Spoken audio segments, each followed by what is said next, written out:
जन्माष्टमी का महत्व। जन्माष्टमी पर दही हांडी, मध्य रात्रि उपवास, झांकियाँ और पूजा का क्या है महत्व, आइए जानते हैं। हिंदुओं के लिए जन्माष्टमी का आध्यात्मिक महत्व बहुत ही अधिक है। इस त्योहार के दौरान व्यक्ति अपनी आत्मा को शुद्ध करता है और भक्ति एवं उपवास के माध्यम से ईश्वर के करीब आता है। दुनिया भर में लाखों लोग जन्माष्टमी को बड़े उत्साह और उमंग के साथ मनाते हैं। यह महत्वपूर्ण हिंदू त्योहार हिंदू धर्म के सबसे पूजनीय देवताओं में से एक भगवान कृष्ण के जन्म का प्रतीक है।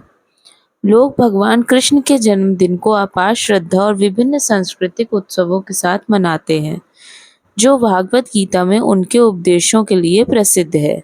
इस वीडियो के माध्यम से हम जानेंगे 2025 में जन्माष्टमी की तिथि, इसके इतिहास, महत्व, उत्सव, परंपराओं, अनुष्ठानों और बहुत कुछ चीज़ों के बारे में। तो आइए पहले जानते हैं 2025 में जन्माष्टमी की क्या है तिथि। शनिवार 16 अगस्त को हम जन्माष्टमी मनाएंगे।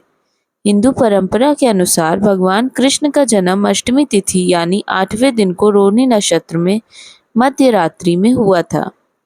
यह घटना अमांत कैलेंडर के अनुसार श्रावण माह और पूर्णिमांत कैलेंडर के अनुसार भाद्रपद में आती है।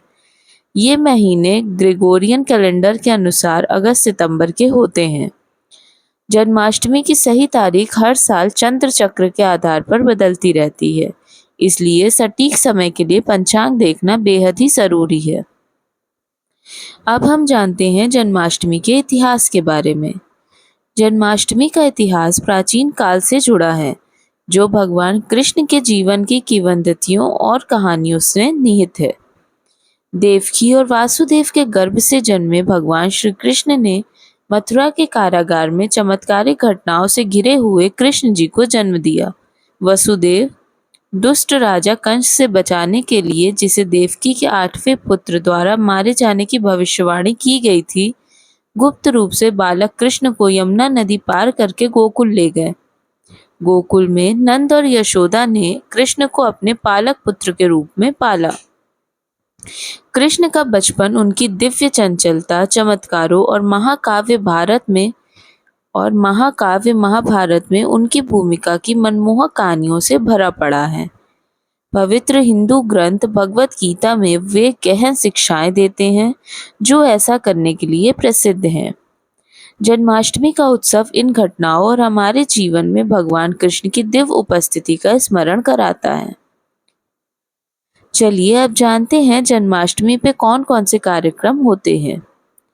जन्माष्टमी का उत्सव जीवंत और आनंदमय उत्सवों से चिन्हित होता है। उत्सव के कुछ प्रमुख तत्व इस प्रकार हैं। उपवास और पूजा। भक्त जन्माष्टमी पर उपवास रखते हैं, जिसका समापन भगवान कृष्ण के जन्म के बाद मध्य रात्रि में होता है।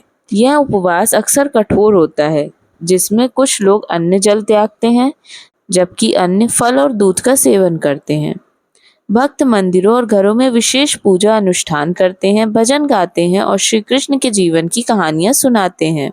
लोग घरों और मंदिरों को फूलों, रोशनियों और रंग बिरंगी रंगोली, पारंपरिक फर्श कला से खूबसूरती से सजाते हैं।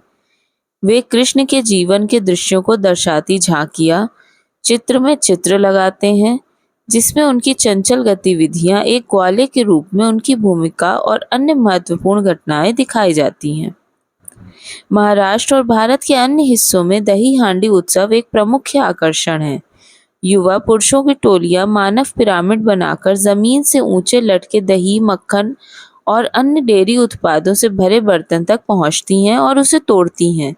यह आयोजन कृष्ण के चंचल और नटखट स्वभाव का प्रतीक है, जिन्हें माखन चुराना बहुत प्रिय था।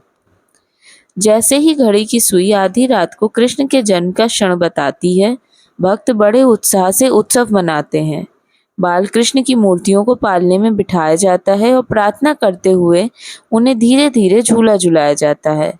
मंदिर शंख और घंटियों की ध्वनि से गूंज उठते हैं और भगवान भक्त के विभिन्न प्रकार की मिठाइयों और फल चढ़ाते हैं। अगर आपको ये जानकारी अच्छी लगी हो तो please like, share and subscribe my channel. जय श्री कृष्ण।